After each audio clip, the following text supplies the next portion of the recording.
Hi, this is Renee Richetto Grul with Simply Orchestrated, and welcome to Lifestyle Locker Radio. And yes, we are at episode 115. Also, University of Wisconsin Veterinary School Oncology Department requested my findings, and I was informed that there's nobody else in the world that they were aware of that had accomplished or even attempted to do something like this. Hi, I'm Dr. Josh Hant, and welcome to Lifestyle Locker Radio, where we help you create an awesome life and lifestyle. From nutrition to fitness, mindfulness to peak performance, and relationships to money mindset, we bring you on an amazing journey to help you unleash your human potential. So here's a little bit about our guest today, Renee. She's a holistic cannabis practitioner with a solid base as a certified functional medicine health coach. She works as an intermediary between the physician and patient, helping her clients achieve their specific health and wellness goals. In 2015, Renee experienced her own mysterious and critical health crisis, which brought her to the doorstep of functional medicine through misdiagnosis and disbelief by family and friends who have lifelong careers in conventional medicine. Due to their refusal to believe her test results and symptoms from their own outdated medical knowledge and stubborn mindsets, Renee lost most everything, including her marriage of 17 years. Learn how her resilience by continually standing up to modern medicine and revealing outdated testing methods and mindsets is helping to save others in similar circumstances. Renee is educating folks about sugar, gluten, and many healing benefits of medical cannabis and how, in fact, it saved her life. And at the current time, she is currently writing a book on her medical crisis called Educating the Educated, which we absolutely love. So without further ado, here's our guest today, Renee.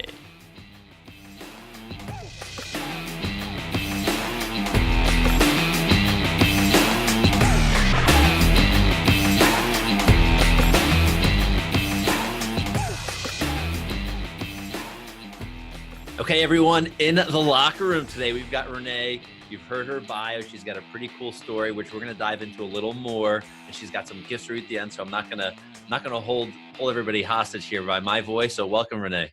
Thank you so much for inviting me back.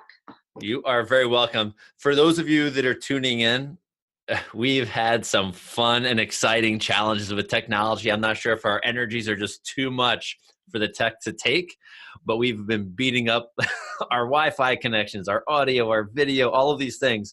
But Renee's got some really great information.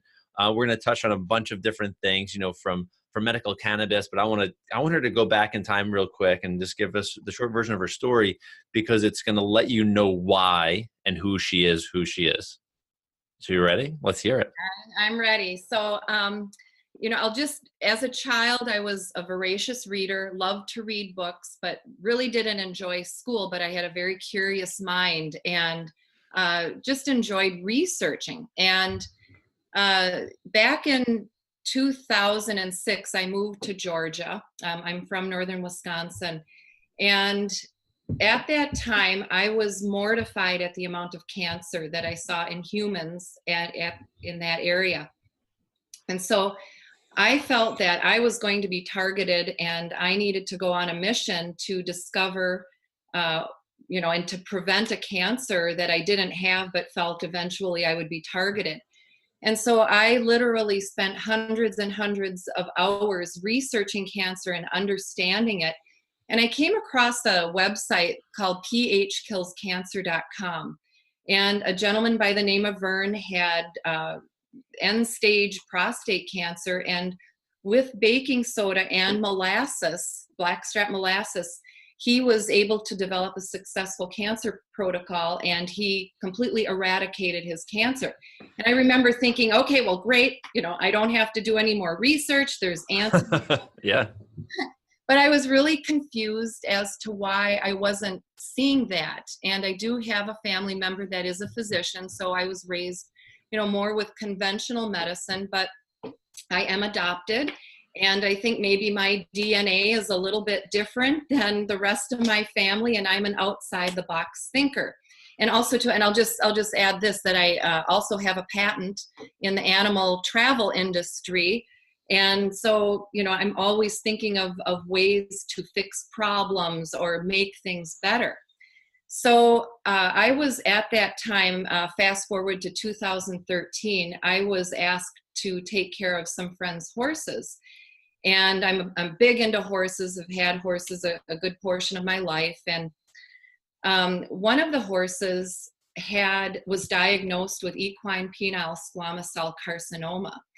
And I asked for the opportunity to treat the horse naturally by my friends. And it was all diagnosed, it's all documented. And the veterinarian was ridiculed me basically. But my friends, it was my friend's horse. So of course they made the ultimate decision.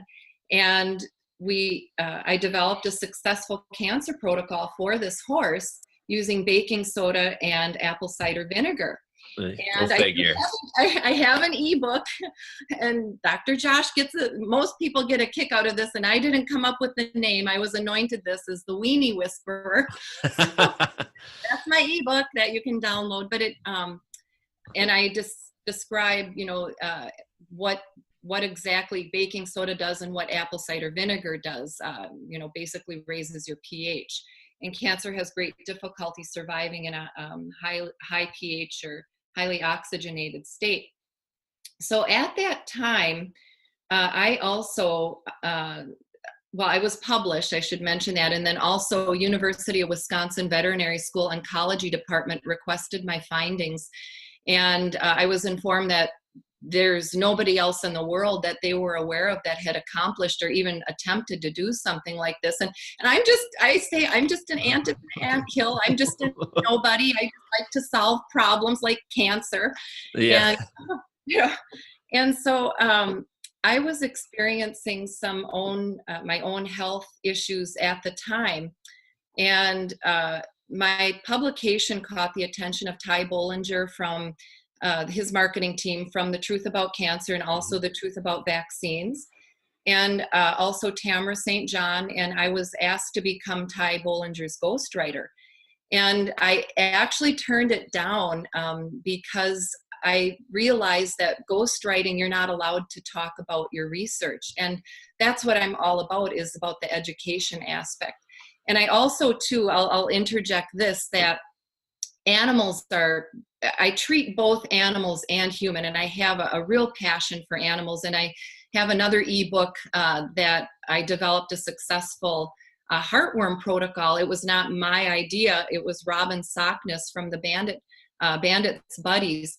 And it's using alternative methods and herbal methods to eradicate heartworms. So I have that ebook as well, the Heartworm Hoax. So is that also for, I just want to interject here for 1 second. Is that also the heartworm hoax? Is that also for animals that don't have, like, is there proactive things in there too? So, people that are fear. I mean, it is like put on everybody, like everybody's so afraid of heartworm that, right. Even if people are not vaccinating their dogs, or even if people are not going through that process, they'll even give that particular medicine just out of complete fear. Right. And they use it as a preventative. And there were herbs like black walnut, artemisia. I use CoQ10. But they have the recipe there for your size of dog. So yes, it's a preventative, a monthly preventative that you use for a week. But then the heartworm, and my dog tested positive for heartworm. And being from Wisconsin, it's not very common. And when I lived in Georgia, it was everywhere. So and my vet actually ended up firing me because I was so excited that I had this remedy that worked for my dog, and he saw his house payment going down. Yeah. He lost his monthly house payment because it's very expensive, and it's also very deadly. It's toxins that they're giving the animal. Also too, and I'll just interject this, is with the horses, I'm also very much so into natural animal husbandry. And I had an organic hobby farm, so I had goats and chickens, and I did everything as all natural as possible. But I used all natural diatomaceous earth, organic food grade for their monthly wormer, because you should be worming your horses every month. And I also used it on the ground for fly control. And so that's something that for organic people who are into organic pest control, worm control for their animals, diatomaceous earth is a fantastic product. Oh, cool. So I love that we can kind of go all over the place. This is great. So let's go into, I want to just talk a little bit about, because your story is neat. And I mean, curing cancer is not something that you hear very frequently. Right. Right. And having like success with it, and then having these other conditions, like, and seeing it in animals, like things change. It's pretty crazy. I think, it's good, but I think it's pretty wild because it's not so far spread wide that, I hear cool things in the natural health world for humans, but I'm not a vet, but I don't hear much on the other end. So it's really great to see that there are warriors like yourself that are doing these proactive things to share. Well, and the other thing too is that I don't back down when I know the evidence is there. And actually something that happened, and it's in my story, is Dr. Amari, who was my veterinarian for the horse. She completely poo-pooed me. But then after 5 weeks, when the images were there that this cancer is disappearing quickly, the cancer was pretty much gone within 8 weeks on the horse. And about a year later, she called me, and she raises national championship dogs. And she had a dog, then she's won a national championship with her hunting dog. And she has another dog that had an autoimmune disorder. And this dog had been around the country to different veterinarians. There had been biopsies. And she calls me, and she's like, "So Renee, I'm just wondering, I have this dog, and so what do you think you would do for it?" And I said, okay, Natasha, you realize how ironic this is. You're my veterinarian, but you're asking me to help your dog. And so, and when she told me what all the symptoms were, I'm like, oh, it's autoimmune. That's easy peasy. Stop all your rabies vaccinations. Do a titer. You don't have to give the rabies vaccinations. You can titer the blood. Stop all the grains. Do high protein diet. I put baking soda on it. Use colloidal silver. And 2 months later, she came out to do a Coggins test on my horse. And I said, "So how's your dog?" She said, "Oh, she's fine. All the hair is grown back in." And so, just little old me, Yeah. Okay. This is cool. So we have the animals they're healing left and right, and even your vet's coming back to you. And in your story, which I hope people are going to download, which we'll share in the show notes, how to get, your ebooks, having like you had like serious health issues, right? Yeah, and family didn't want to help, and a lot of, I say crazy was happening at the time. But I'm talking to you now, and you look healthier than healthy. Right. It's, but you use medical cannabis. Yes. Right. Is a big help. So can you go into, like the basics of like what was going on, like the overview of what was going on and how you used cannabis? Because it's, we hear CBD, we hear hemp, we hear THC, we hear a lot of terms thrown all over the natural health industry now. And I have a feeling it's going to be bigger and bigger and bigger as time goes on. Yes, thank God. Yeah, right. If you can give like a rundown of your story, but explain maybe some of the differences that people may not understand about the terms that are thrown around it differently. Sure. With regards to my story, so back to about the time that I was published, and when I was approached by Ty Bollinger's marketing team in Tamra, I had been, in the year previous, I had lost about 85 pounds in just over a year, all from vomiting. I would get up in the morning and I would throw up. I wasn't, and I lost about half of my hair. I was sleeping 18 to 20 hours a day at the very end. When I got very sick in July of 2015. And my personality changed drastically. And I'm going to toss this in here so I don't forget about this, as I get into the story. But along my journey, I met 7 additional women who went through almost exactly, they didn't lose the support of their family. They weren't, they didn't lose their homes, all of that, but they lost a lot and almost their health. And once turning to functional medicine, all of us, we recognized that, conventional medicine was hurting us, if not making us worse. And so I have a sibling that is a physician, and he was aware that there were some serious health issues, and my nurse practitioner nothing was showing up in blood tests. Nobody could figure out what was going on. And I mean, people were just, you are not the same person anymore. And so Ty Bollinger's marketing team and Tamara, both within a week of each other, they said, Renee, that's your adrenals. Do not go back to a conventional doctor. They don't know how to test it. Blood tests are not accurate, and you need to have a saliva test. So I was elated, potentially having an answer to what was going on with me, and I phoned my sibling, and I was met with, Renee, it's not your adrenals. And Renee, we don't use saliva tests anymore. Those are outdated. Well, I'm a functional medicine health coach, and I can tell you that the physicians that I learn from and who are far more advanced in their medical knowledge, saliva tests are by far the most accurate way to test for the cortisol. So I did do the test, and it came back that I was extremely low. I also was using medical cannabis illegally in Georgia at the time, because it was the only thing that was allowing me to keep food down. And these, I say, precious nutrients, because I had been every morning throwing up and I had no appetite. And there was also a nurse she was an LPN, not even an RN, at the church that my, at the time, husband and I were attending. And she got on the anti-cannabis bandwagon as well.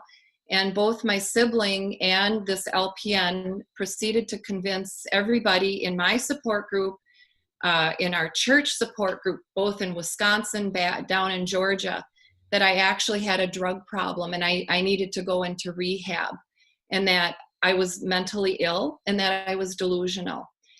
And my husband of 17 years being told that there was really no help and that this was because of drugs. He proceeded to, early July, hand me divorce papers when I was dying. I was weak. We know now that I was weeks from dying. And within 2 weeks, I stopped using medical cannabis, because I'm like, well, I'll stop. If you're, I will stop. I lost 13 pounds in 11 days and ended up in the hospital. Oh, wow. And I was in a wheelchair. I mean, I was dying. And, but he left me. And I remember, and I'm just going to toss this out here. I remember having this incredulous look on my face, like, are you kidding me? Handing me the divorce papers. And I said, you realize that when all of this is over, I'm going to come out smelling like a rose. And all I can say now is, baby, this rose is about to bloom. So, yeah, well, there's choices that people make. So anyways, so fast forward to this past year, which is 2018, we discovered the reason, a main reason why my adrenals did fail. And I wanted to do a 23andMe test, and I opted to do the genetic health testing. And it turns out that I have the celiac gene. And so my adrenals were affected largely because I had undiagnosed non-classical celiac disease. Huh. So going back to the medical cannabis aspect of it, I stopped using medical cannabis for about 2 years, and I paid dearly for it. I got on average of 2 to 3 hours of sleep a night. And the anxiety was just, you can't focus. You're miserable. You're miserable. And the lack of sleep is a form of torture. And so I made the decision to move to Florida for the heat, because I still was very, very sick. And this was before Florida had passed the medical cannabis law. And the month that I moved down here, it was passed, and I still didn't really do anything about it. And I thought, I have a qualifying condition, and I am going to do this, because what my sibling had tried to convince people of with the medical cannabis that I was using, because I was vomiting. There's a very rare disorder called hypercannabinoid emesis. Yes. And yes. I have a patient that actually had it and spoke to me about it. Okay. But it's very rare. Yeah. And there are very specific qualifying conditions, 4 of them, of which I only had one, and that was vomiting. There's a 16-year minimum that you have to be a heavy chronic user for 16 years. The patient has abdominal pain. I never had abdominal pain, and I was not a heavy chronic user for 16 years. And the third one is that these patients, and the Cleveland Clinic did a study on this. They tested, I believe it was over 500 patients, and every single patient had these symptoms. And the last symptom was the overwhelming urge to take hot baths or showers. And when my sibling asked this, I'm like, no. I said, if anything, I would have wanted to take a cool shower. I never had abdominal pain, but yet this is what was projected, that I had a serious drug problem and I was mentally ill. And excuse me. So I decided to register in the state of Florida for medical cannabis, and I have been a successful patient for over 1.5 years now. And I sleep beautifully. I use a good CBD THC balance, and THC is a psychoactive part in the medical cannabis plant. And going back to your question about, just to explain, there's 2 different kinds. Well, the most predominant are hemp, the industrial hemp, and then there's medical cannabis. And I say it's like comparing these 2 plants as comparing a draft horse to a mini horse. And I'll use the horse analogy. Okay. Yeah. Hey, listen. Yes, you know. Yeah. So they're related. They're both horses, but they're very, very different. And industrial hemp had some very specific. It's the petroleum companies, the logging industries, the paper, the fabric. They use this industrial hemp, and it's a very sustainable product, and it has less than 0.3% of THC in it. If it's over 0.3%, then it becomes a medical cannabis plant. So, but the medical cannabis plant is very, very complex. And my personal opinion, everybody is on the hemp CBD bandwagon, as I refer to it. And if you're in a state where that's the only thing that you can get, go for it. But there's certain things that you want to be very careful about when you're getting the hemp CBD, is that it is considered a bioremediator. So it is known, and it is grown to pull toxins out of the earth. And so if you do not take an organic and a full spectrum hemp CBD oil, you are potentially taking in all of those toxins, heavy metals. So it's important that you do full spectrum, which means whole plant, not just the seeds, and that it's organic. That's big. I have patients to take it. There's stuff's popping up all over Manhattan, and you're like, well, what would you do? I'm like, you definitely need an organic, but I didn't know that bioremediation. That's a term I'm going to have to share with our patients, because if they're going to just go get the cheap $10 stuff down the street, that's probably mixed with garbage anyway. Right. And the process, the way it's made, makes a huge difference. So, that is actually what it's known for, is to pull that farmers would plant it to pull the toxins out of the earth. So it's then you're ingesting or inhaling all of those. Wow. Yeah. So they I am more for the medical cannabis CBD, and it's legal in they've isolated the molecule, and it's legal in about 46 states. And it changes. Hemp CBD was just made illegal in Ohio, and I think in Alabama, because it's ridiculous. And so each state is different, and I live in the Villages, Florida. And it's the largest, it's the funnest place to live, but it's the largest retirement community. So we have all these baby boomers that are like, they were hippies, and so they're like, yeehaw, we can go to Colorado, and it's like, no, you can't do that. That is a felony. That is, you will be in big trouble. Oh, don't try to sneak it on the plane and things like that. You will get Well, it's kind of crazy if we think about, the amazing, and I've done a couple of podcasts on hemp and CBD. Some of the interesting facts that I think are absolutely crazy is one, that the government has a, what do you call it? A patent on it, called it being a neuroprotectant, which is nuts. Yeah. Right. So they're holding this patent. So they know it's really good for your central nervous system, which is a controller of everything in our body. It's like, let's hold this hostage. Right. And two, that I believe it's considered a class 2. Is it class 2 narcotic? No, Schedule 1. Schedule 1. As dangerous as heroin. No, I think worse. I think heroin and cocaine are Schedule 2. Possibly. Yeah, I think so. Schedule 1. I don't know much about heroin. And we watched a documentary on this, and my wife and I, and it was just interesting saying that the government says that it's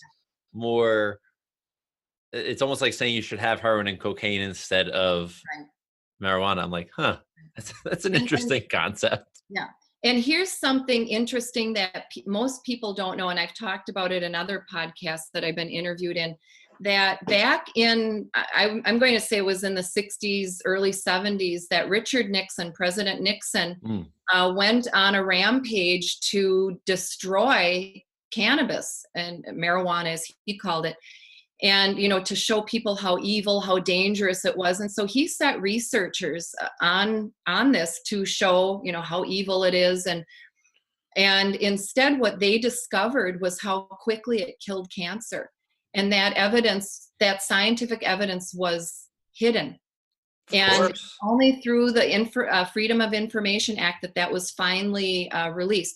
And this is something important too, that if anything else, that I hope that your listeners understand. I'm a woman of faith. I'm a follower of Jesus Christ. And without a doubt, our bodies were created to utilize this plant. And the reason that I say that is it's only been in the past 20 years or so that scientists have discovered the endocannabinoid system, which strongly supports the endocrine system. And this crucial endocannabinoid system is still not even being taught in medical schools. And I'm just going to toss this out here too, that in medical school for regular physicians, they have less than 1 to 2 hours of nutritional training in medical school total. Yeah, I believe it. That's very scary. So anyway, so we have this important endocannabinoid system, which strongly supports our endocrine system, that doctors are not studying or learning about in school. But those that are, perhaps in Israel, and some of those that have gone off on their own to study these things, we actually have receptors, that God created us with receptors for cannabinoids. We have Cb1 receptors in our brain, which primarily are the lock and key to THC, which is the psychoactive part of medical cannabis. Then we also, and it's primarily in our brain and along our spine, and it's used greatly for sleep, for pain management. The THC is. But then we also have Cb2 receptors, which are a huge part of our immunity system. They're on all organs in our body. There's a high concentration of Cb2 receptors in our gut. And so that's the lock and key. And there is some THC that, my understanding is the lock and key with the THC. But there's also the potential for an additional Cb3 receptor that scientists are looking into. But aside from that, our bodies also produce cannabinoids. We produce 2 that are the most prevalent, are anandamide and 2-AG. And these, anandamide especially, it's referred to as the bliss molecule, and it's found in breast milk. So babies, that's what helps put babies to sleep and give them that comatose sleepiness. Yeah. Every time I say it, because I think it's funny, they're they're enjoying cannabis and cannabinoids, and the cannabinoids that we produce and the cannabinoids that the medical cannabis plant produces, they are some of the most rare molecules in nature. So as we get older, our bodies, for various reasons, decrease in producing anandamide and 2-AG. And they are actually linking endocannabinoid deficiencies to MS, fibromyalgia, migraines, Parkinson's disease, all of these very serious illnesses that they're linking because we are not putting cannabinoids from medical cannabis into our plant. We should be taking that as a supplement. And an important thing, people, well, the THC, the CBD molecule offsets the psychoactivity of the THC molecule. So the more CBD you have, the less psychoactivity. But you need both those molecules in order for cancer prevention, cancer eradication. And there was when I was taking my courses, I watched an interview by, I believe his name was Dr. Dennis Hill, and he was actually a researcher at MD Anderson Cancer Research Center. And he was diagnosed with a very aggressive form of prostate cancer. And he went over to the patient side and he saw the horrific suffering and the butchering, the chopping apart of body parts and that was going on. And he was a single man, and he was like, I have no family. I have nobody. This takes a village to help people cure from their cancer, but this is a miserable existence. I have to find another way. And he had a friend that her brother grew it in California, and she collected the sweepings from her brother's cutting room and made a can of butter for Dr. Hill. And he primarily eradicated his cancer with a very high THC. But when the interviewer asked him, now knowing what you know, what would you do differently? He said, I would make sure to have equal amounts of the CBD molecule and the THC, because the THC molecule goes into the cancer cell and it attacks the mitochondria of the cell.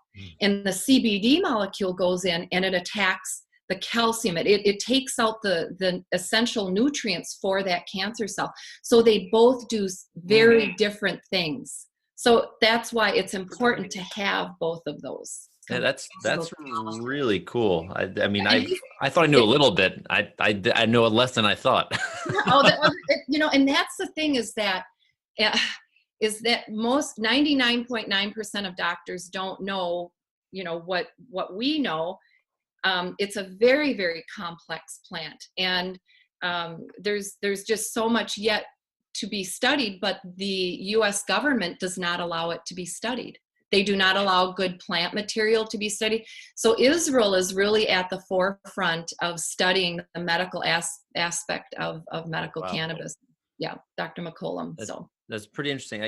I've been using like an organic, a full spectrum CBD for now, I don't know, it's got to be a year and a half, maybe a little bit longer. And it's great. I mean, I sleep well. I tell this, my dad has taken it, and I don't know if he still takes it, but he's taken it and he's like, I get the most vivid dreams. Oh, really? Like from just sleep. And this is like a pasty, like raw, put it in your mouth, let it dissolve under your tongue type of CBD. And he's like, yeah, I get really vivid dreams. I go, you're probably actually getting into real sleep now, like really good sleep. Sure. And he eats well, eats organic. They do all the right things. But I'm like, you see, it's just an awesome addition. Yeah. So Renee, let me ask you this. We are going to connect people to you, right? We're going to make sure everybody can get to your website, connect with you on social media, download your ebooks. If you were to give three specific things that someone can do maybe tomorrow or today that can improve their lifestyle, help them unleash their human potential, what would it be? What would be the three? Well, my first one is what I rely on, and I don't know how I would make it without, and that's my faith, because it keeps me humble, but it also gives me hope. It keeps me humble that I know that there's a bigger power out there that I can go to, and he gives me hope. Um, the second one would be colloidal silver. And Okay. yeah, I swear I don't travel without it. It is always with me, and it is one of the most underutilized immunity boosters and preventers of illnesses. It is antibacterial, antiviral, and antifungal. And as soon as I feel a cold coming on, I start to chug it. And I mean, I swish it around in my mouth for 30 seconds and then I swallow it. And I just don't get sick with colds or the flu anymore. And then probably the third one is the blue light glasses that uh, Yeah. For we're for not wearing them. technology. Neither of us are wearing them. Yeah. But yeah, so it decreases if your computer screen, it decreases your melatonin, it decreases your cortisol. And sleep hygiene in functional medicine is very, very important because it affects, if you're not sleeping, that's your restoration Yeah. time. So those would be my three things that. Perfect. I Yeah. love that. I Yeah. love that. Colloidal Silver. I wasn't going to guess that one with you, but I've been using it since, I'm brought up in that type of family that I've had it in my body probably intermittently for my whole life. Yeah, and actually, I'm barefoot. I thought of you. I'm like, oh, I need to be barefoot for this. Perfect. Barefoot, yeah. Exactly. Me too. So, Renee, I want to thank you so much. That was a great conversation. I want to make sure everybody heads over to the show notes and get all of her details. So, Renee, thank you so much. Appreciate you for being here again and again and again. Yeah. And I did want to add too that I am going to be flying out to Phoenix next month, which would be in 2019. That I'm going to be developing a medical cannabis online course for the public. And there's going to be dental, there's going to be GI. We're going to be developing a number of courses for the public to learn and understand. And then I also am writing a book called Educating the Educated. And there's lots more wonderful things that God is blessing me with on the other side of this journey. So thank you for allowing me to share my story. Hey everyone, I hope you did enjoy that episode of Lifestyle Locker Radio. You can get all the details on it at lifestylelocker.com/simply orchestrated, and make sure when you get there, follow the links and you can download your free ebooks. There are 3 of them. 1, The Weenie Whisperer. 2, The Heartworm Hoax. And 3, How This Was All Simply Orchestrated. Head over there, connect with her, and make sure if you haven't connected with us, please do. Facebook, Instagram, Twitter, LinkedIn, all of those fun places. And if you're on iTunes listening, head up to that toolbar and give us a 5-star review. I greatly appreciate it. So have an awesome day, evening, and night, and we'll see you on the flip side. Bye-bye.